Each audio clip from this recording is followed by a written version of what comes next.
Hi, it's Dave here, and I'm with my wife Cathy. Hello. And you're listening to the Cinemile, where we walk to and from the movies. Linda is here. Hey. Special guest star, flown all the way in from Ireland. Cathy's mom, granny extraordinaire. Yes. And watcher of movies. Watcher of movies. Yeah, great to be here. It feels like ages since I've been on a cinema. Yeah, it's been a while. Because mostly I've been minding the baby while you guys cinema. Yes. But this time we are going to go see Three Billboards outside Ebbing, Missouri. Henceforth, can we just call it Three Billboards? Can we not also use the word henceforth ever again, please? And actually, this might be a first on the Cinemile. Mom's already seen the movie, but we haven't. Yeah. So what do you think of it? Oh, I can't give that away. Spoilers. Yeah, I can't give anything away. Okay, we'll hear about that. Yeah, on the no, other side. I won't say anything because I've seen it. But what I will say is that when I did see it, I had no idea what it was about, and I had no expectations. Okay. I knew it's recent, so I knew there were nominations, but I went totally without expectation. So that's all I'll say now. Cathy, you don't know anything about this either. No, You don't know what's on the billboard. I don't know what's on the billboards. I know there's been some controversy around it. Since the Academy Award nominations came out, so we'll speak about that in Spoiler Street because I did read some of the controversy, but I haven't actually seen a trailer for the movie. I'm really excited to see Frances McDormand's performance because I love her.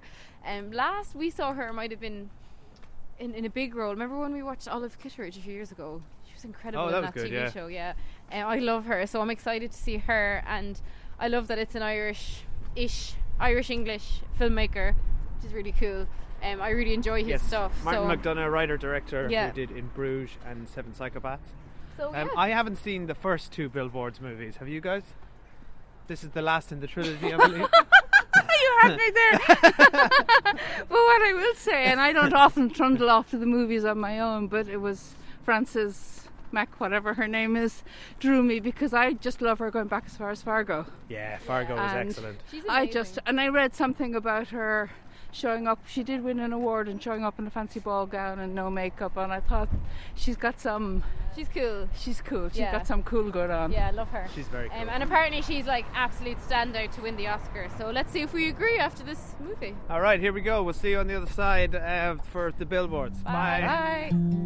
So, Mildred Hayes, why did you put up these billboards? My daughter Angela was murdered 7 months ago. It seems to me the police department is too busy torturing black folks to solve actual crime. The hell is this?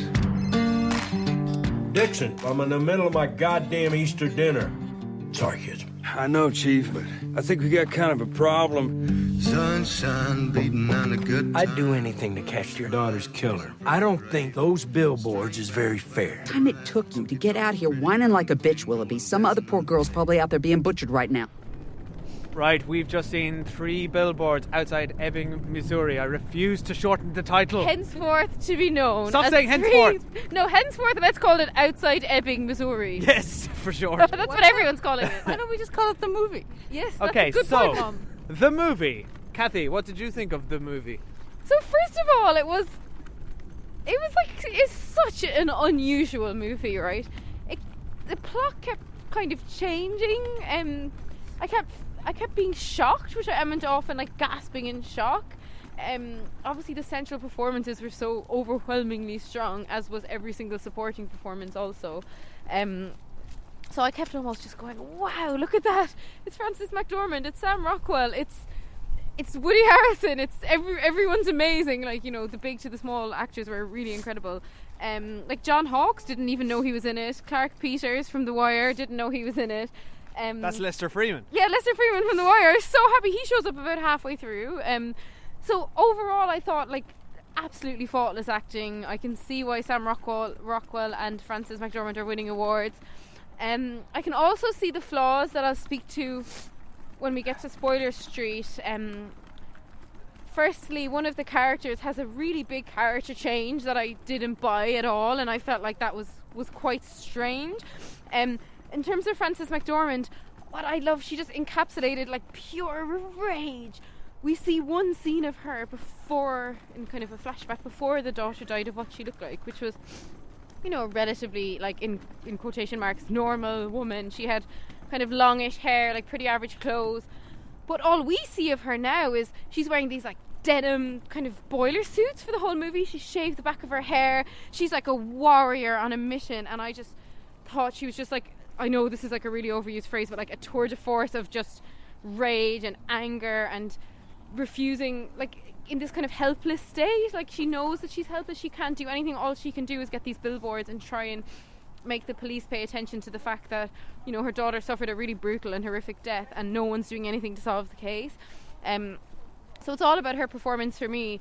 And I think, as usual for like a Martin McDonagh movie, the script is really clever and funny. It's interesting to see him tackle America, as he's not American, and I know there's been criticism of how he tackled it, but we'll speak to that on Spoiler Street. But yeah, Mom, what did you think?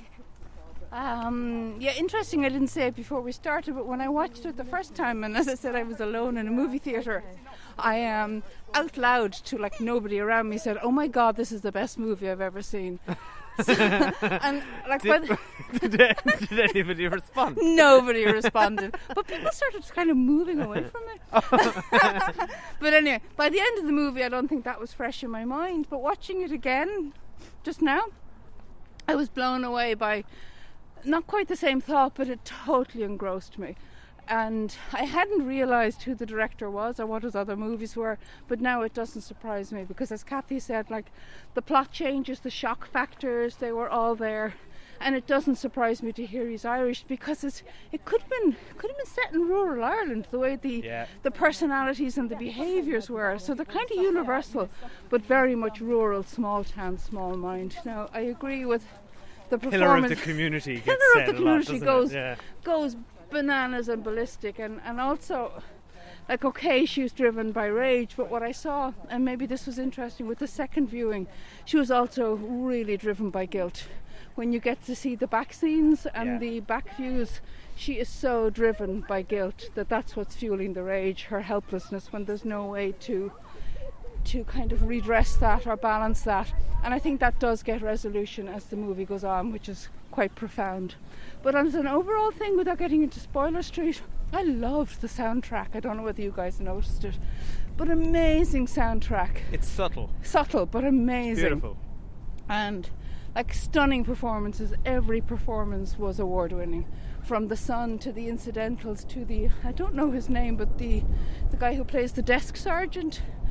Yeah, he's very good. Oh my God, they're amazing. So for me, it was the soundtrack, the amazing performances, the redemption, the resolution of guilt, blame, anger, and the character change that I didn't find unbelievable. But we can talk about that later. Spoiler Street coming. Yeah. I'll say I also thought it was excellent. It felt authentic, and I think that's important, because my feelings towards some of Martin McDonagh's previous work, and his brother in particular, I think John McDonagh, who did The Guard and Calvary, two movies which I think you can hear the writing in. And yeah, but you can. His brother's got nothing to do with his movie. Fine, but okay. The same thing I felt in Seven Psychopaths in particular. Those movies felt very overwritten. Well, because he's a playwright. And I think that can happen. And parts of In Bruges, which I do really like, but there's parts of it where you can just hear the clever dialogue. You know, it's things that people wouldn't naturally say, for instance. And I think that even someone like Colin Farrell and Brendan Gleeson, as good as they are, you get taken out of it because you're like, oh, this is an actor delivering a really clever, funny line that was written by a very clever screenwriter. And that's what happens to me a lot of the time with his work. And the reason I mention his brother is because they play in the same playground for sure. But I didn't get that besides 2 points in this movie. I think it was the perfect blend of writing and performance. Like, Mildred just felt like a real person, a real grieving mother who's just on this path for just action. She has nothing but her rage. I think that's all she can cling on to, and it's just incredible to watch, really. So there were we'll talk in Spoiler Street. Anyway, I loved it. I thought it was just absolutely gripping. Unexpected. I didn't know where it was going. I didn't know what was going to happen. Anything could have happened, and that there's no when a movie can surprise you like that, when it doesn't have a very conventional plot, when it's creating situations for characters that everything they do feels justified for who they are and who the movie has told well, us they are. let's see about that. Except what Cathy thinks. Well, but unless I actually agree. I thought each character was so uniquely different. Yeah, they were unique. And their plots worked for them. And the way it worked was, even though like it was a tragic story and a tragic backstory, but at times we were laughing hysterically. It was so funny. It's very funny. It's very funny, and other times crying because there's a very moving piece in it. So it managed to pull out like shock, horror, laughter, and compassionate tears.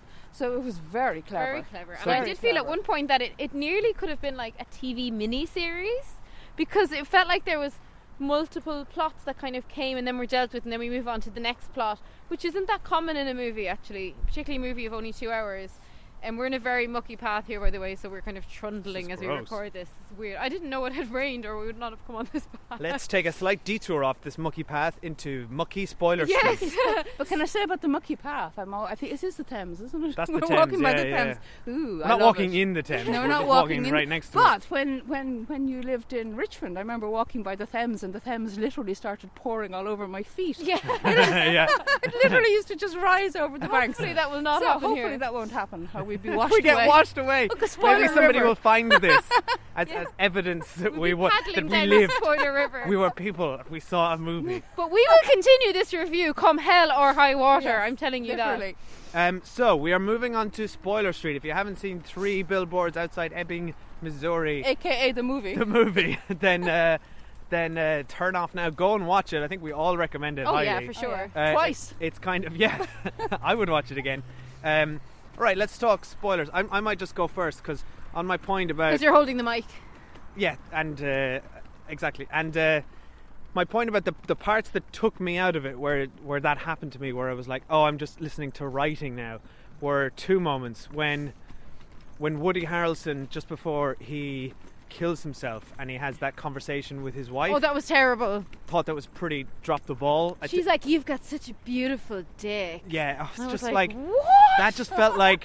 I know she knew he was dying and she was trying to be nice to him, but really... No, but the problem with that scene is that I could hear Martin McDonagh, I could see it's him sitting at the typewriter being like, I don't want them to have a normal relationship or a normal conversation. It's going to be kind of weird and edgy and all this. And that didn't really fit with who we know who he was, and we didn't get enough of her as a character for that to be sold. This is where I need to interject. One of my major problems with this movie was Abby Cornish playing that role. First of all, she's miscast. At least 20 years younger than Woody Harrelson, right? But that's fine. No, give us context. Why is his wife this young, blonde Australian babe who's sitting around talking about how amazing his dick is? That's her entire scene in this movie. Oh, and she's a great mother too. Like, I just thought, is that actually, you're going to have Frances McDormand in the lead? You know, one of the best actresses of her generation of all time, in this incredible character. And then the only other female character is that? Is that what you're going to do with it?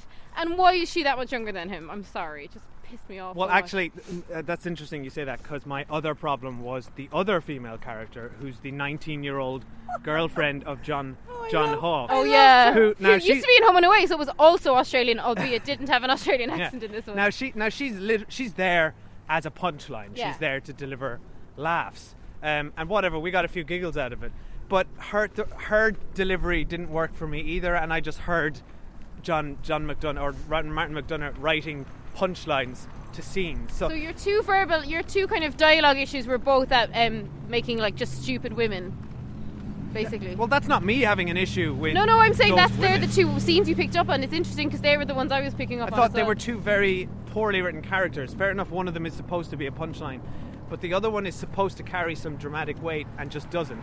Now, these are two blips in a movie that is otherwise like just phenomenal. Like, I think in particular Sam Rockwell as Dixon was just so good. Woody Harrelson made us kind of fall in love with Willoughby, but it's the Frances McDormand show, and she's just like effortless. She doesn't even seem like she's doing a performance. Just Mildred just felt real to me. Yeah. I'd like to, before we go any further, Yeah. just disagree with both of you on the two side women. Yes, I hear you around the kind of overly scripted dialogue, and that before he died scene was pretty icky, but his suicide note was the most amazing Oh, that thing. was yeah, lovely. I love the suicide Absolutely note. beautiful. Yeah. But to go back to what happened in the next scene, She showed up with a letter for our main character, written by her husband, and she went there with no blame, with no rage, whereas everybody believed at that point it was the billboards had driven him to suicide.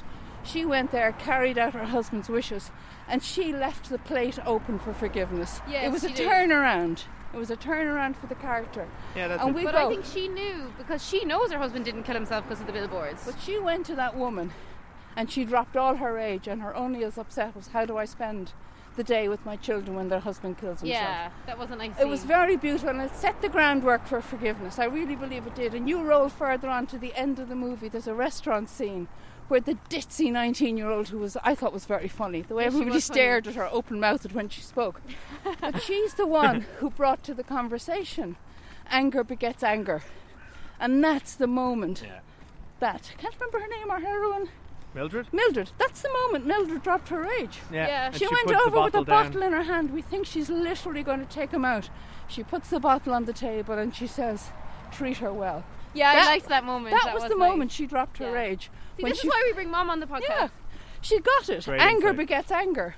That woman, that 19-year-old, delivered the line that saved the movie.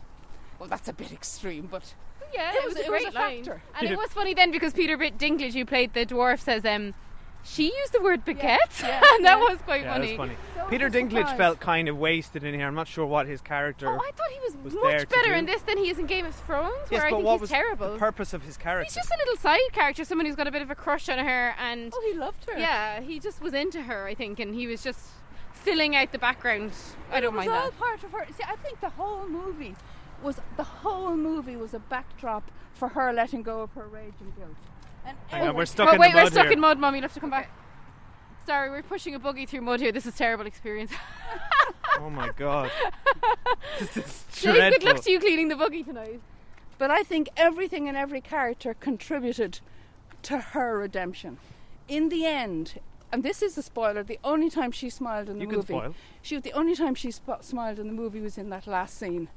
Everything had brought us to that point where she could drop her rage, drop the past, and move forward into an unknown future. And he pulled her up on it. She said, "You made me come on this date with you," and he said, "No, I asked you to come on a date with me because I like you." And she was like, "Huh? You like me?" Like, she was so confused by that. And now we need to get to discussing. Okay, first, Dave, you need to push this buggy. There you go. Okay. We need to get to. We're not coming on this walk again. We did this in Coco as well. It wasn't this mucky though. We need to get to there's a very big conversation happening in the States around his treatment, the filmmaker's treatment of race in America, because this is a fictional town, and people feel like how he's framed race, and in particular, like in reference to African Americans, is like all off, and like the town is loaded with this casual racism, but kind of with no context, and it's repeatedly mentioned. And this is the character I wanted to talk about, played by Sam Rockwell, who's called Dixon. We're told at the start that we're let known pretty early on that he's been abusive towards black people in his role of power as a policeman, which is a shocking thing to learn about a character. But it's just kind of played as like a bit of background information. Nothing really comes of it, which I found very strange. And then his character is kind of, really disgusting, and we later on see him throw someone out a window, which is a shocking thing to see. He's horrible. We've no reason to like him, and then all of a sudden the filmmaker decided, actually now I want you to like him, so in Woody Harrelson's suicide note he's going to leave him his own note, and suddenly we're going to like him, and now he's going to help Frances McDormand, reach. It's a bit of a quick redemption. Yeah, I just was like, what? Now, hang on. It's not just that, though. To be fair, there are two things that happen to him. He gets fired from his job and is confronted with the idiocy of his own actions, and nobody defends him. And then he receives a letter from somebody who he admired, who died, which you could argue really reached him. Now, I think it's a little bit what's the word? It's a little bit simplistic, perhaps, and it's very much, again, this needs to happen. That's the mechanics of the script working. Yes, he was a 40-year-old man, but the point was that his development seemed to have been stunted following whatever traumatic death of the father, and he had an insane mother.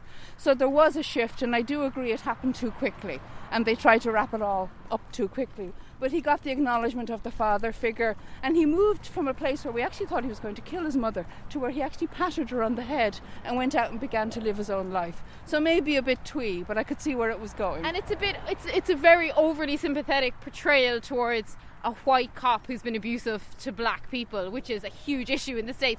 Like, I completely see why people have taken issue with that plot, and I think Sam Rockwell's amazing. I loved his performance. Like, the fact that he could make us sympathetic to that character is a feat for an actor, but I completely understand the criticism of it. And even if I hadn't read the criticism, just from a character's perspective, I would have been like, but wait a minute, why are we rooting for him now? I'm really confused, because I loved the last scene with the two of them and I was really moved by it, but I felt manipulated into that. I didn't feel rooting for them. I wasn't rooting for him. No, because I think his job. I wasn't looking for him to get his job No, back. but I mean, emotionally in that last scene, I felt connected to them in a way that I didn't think he deserved it all. And we watched him beat someone up and throw them out a window. But he's a bad person. He did bad things, but he did a good thing at the end. He clawed back some dignity. But that's what's good about this movie. It's authentic. Because there is no, what you're describing, Cathy, is people maybe just wanted him to be evil. just an evil white man cop who beats people up. Well, let me finish. That's not what this movie is, and that's what none of these characters are. They're each of them, pretty much all of them, do good things and do bad things, and they're just kind of good people who do shitty things, or shitty people who do good things. No, I don't agree in the context of this character, because to just casually mention that someone is beating up on black people and is a racist and not give us any context around that, and he's still got his badge, he's still got his gun. Why, and this is why I didn't really like Woody Harrelson's character despite his awesome suicide scene, why was Woody Harrelson, what kind of a failed cop is he to have that man on his service who's borderline got an IQ that I would say he probably shouldn't have been allowed on the service? We hear he was held back while he was training to be a policeman. We hear he's abusive of power. We see him beating people up. Why is Woody Harrelson in his dying moments writing to this man? Also, why didn't he just tell him those things while he was alive? It was a cheap writing trick that Woody Harrelson's letter made us suddenly sympathetic to a character, and Woody Harrelson, it didn't make sense that he wrote that letter. But Cathy, nothing is black and white. You can have... I don't think it's black and white, but I'm just saying, give us context. But why if you is it tell us someone's implausible? racist and disgusting character, don't just have that as a bit of background chatter about them and have them just there, and then we never see any of that. That's how you deliver. That's how you deliver information about a character. No, I think you don't tell. All this was telling us that he was a good character and telling us he was a bad character. We saw that he was violent. We saw that he was racist. We saw that he said inappropriate things. He was a pretty bad guy who was capable of doing good things when push come to shove. He didn't even do anything that good. He saw the guy's license plate and then he scratched his face. All he needed to do was get the license plate and hand that information over to the police. He didn't need to scratch the guy's face. I think there's a danger of making it all too literal. I don't think it was a movie that was meant to be literal. I think it was all just sort of allegories, or leading us to points, or taking the character to where she ended in the end. Yes. I don't think you could actually... There were too many excellent characters to have been able to show the whole gambit. But I mean, he's on the same path that Mildred is, because he learns that anger just begets anger. Exactly. And tries to let that go as well, even though the two of them potentially may not have by the end. Good ending. The ending, we need to discuss the ending. It's very good. Good ending. But Cathy, We've got a baby who's getting impatient with us here. Okay, we better wrap. We better wrap. Even though, I mean, I can see why it's such a talked about movie. I loved it. It was funny, clever, interesting. The ending I loved, because I actually think they didn't go and kill him. I think they were just doing it and they were going to realise halfway there they weren't going to do it. What did you think? I don't like to apply endings to ambiguous endings. Do you know what I mean? I don't like when people have a decision about what happened at the end of Inception, for instance. I'm just asking what you thought. Did you think they were going to kill him or not? My thought is, we don't know, and we shouldn't know. Mom, and that's what the filmmaker wants us to. I know, I hoped they wouldn't, but I don't know, and it's what I think the beauties of the movie. It started like in the middle of something and ended in the middle of something. Yeah. So it was like a snapshot as against a complete picture. Yeah. And Mom briefly mentioned her son. What a lovely character. God, he was beautiful. He was helping his mom out. She was mortifying him in school. She's putting up these billboards. He said, I'm depressed, I'm anxious, I can't sleep, I'm so upset about what happened to my sister. And he's still there to support his mother. And I found that really beautiful. I don't know that actor, but I thought he was so good. He was very good. Character. The guy who rented out the billboards, we could go on and we could go on. Good. He was brilliant. He was the son in Get Out. Yeah. He was, yeah. Very, very good actor. Caleb Landry Jones, I think is his name. Quirky and strong character. So, there's characters we won't even get to mention here, brilliantly played. But that's what's so good about this movie is the little side characters feel drawn as well. They feel like real people.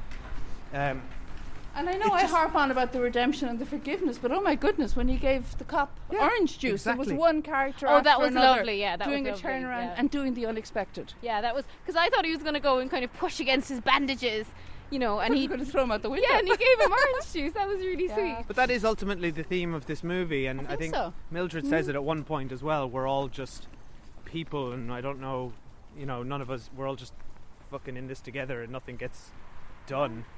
So you may as well live with it. That's basically what she said to the deer. I know, that was funny when she was speaking to the deer.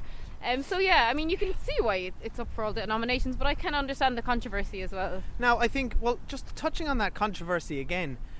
I know the film you're talking about. It's very good. Good. We loved it. Yeah. Glad we didn't spoil it for you. Passerby there. On the town, it's an English/Irish man who's doesn't have the context of America. It's very much a fantasy, I would say. It's a heightened reality, and I think all his movies are. So it's a little unfair, and I understand why people are doing it, but it is a little unfair to say, no, Martin McDonagh, you haven't, you've misrepresented small town America, or you've steered incorrectly. Away from actual issues that are ongoing in America, but that's not what this movie is trying to do. It's universal themes. Exactly. It is, but he nearly opens the movie telling us. I think within the first 3 scenes, we're told that this character is racist and is abusive to black people. So if you're going to open your movie in that framework, you need to be able to deliver on it. I'm just saying, it wasn't a piece of background information. This was very quickly delivered very early on when the billboards are being put up. The guy who put the billboard up says it to Sam Rockwell. I know, but that's not what the movie's about. But it's constantly referenced.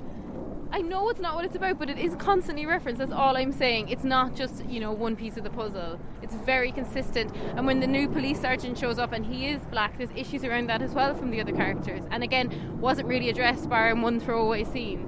But when you say it wasn't addressed, I mean, what were you looking for? I wasn't looking for anything. I'm not speaking as any sort of authority on the subject matter. I'm just saying I get why it's coming under the climate in America at the moment. I get why it's coming under scrutiny for him to be raising that stuff, but without I don't know, without the perspective of somebody who's lived it, I guess.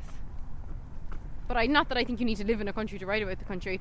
All I'm saying is I understand the controversy. I think it's very, very important to have outside voices to give some context. Now, I don't think Martin McDonagh has done that here, and I don't think that's what this movie is. Isn't. It's not a very insightful outsider's view of small town America. It's an insightful view on a woman's rage and her redemptive arc. But they're almost cartoonish, I would say, in a way. These characters, they feel very real, but the whole setting is very it's graphic novel. Do you know what I mean? It's like heightened reality, heightened characters, like heightened violence. This movie's not really a snapshot of reality, I would say. No, it's not. That's what I'm saying. It's not to be taken literally. Yeah, that's why it doesn't surprise me that he's the 7 Psychopaths guy, because it's like that. It's just because that's extremes. absurdism. It's extreme absurdism. Yeah. But this one managed to look almost normal, but it was still extreme absurdism. So that's why I don't think that the criticism of it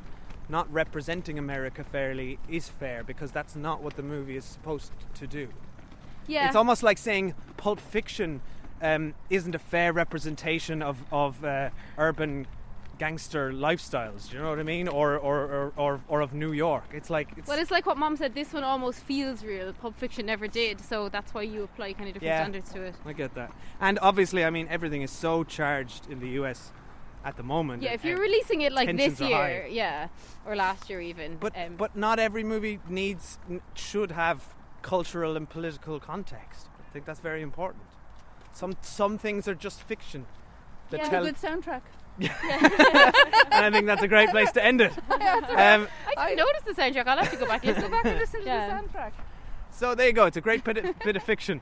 Thank you, Mom, again for your amazing insight coming on. We love it. I love it. Yeah. Are you going to see it a third time? You never know. For the soundtrack. Well, thanks for listening. This is, it's a tricky debate. I think this film, though, we can all agree, is well worth a watch. Hugely enjoyable. Yeah, very, very enjoyable. Go check it out. Let us know what you thought or what you think of our discussions here. We're at the Cinemile on Twitter, Facebook, and Instagram. It's thecinemile@gmail.com to email us. And please leave us a review if you can on Apple Podcasts. Just tap the old button. You don't even have to write anything. Just tap 5 stars. No big deal. Yeah. Yeah. Thanks for listening. We'll see you soon. Bye. Bye. What's the law on what you can and cannot say on a billboard? I assume you can't say nothing defamatory and you can't say fuck, piss, or cunt. That right? Or anus? I think I'll be all right then.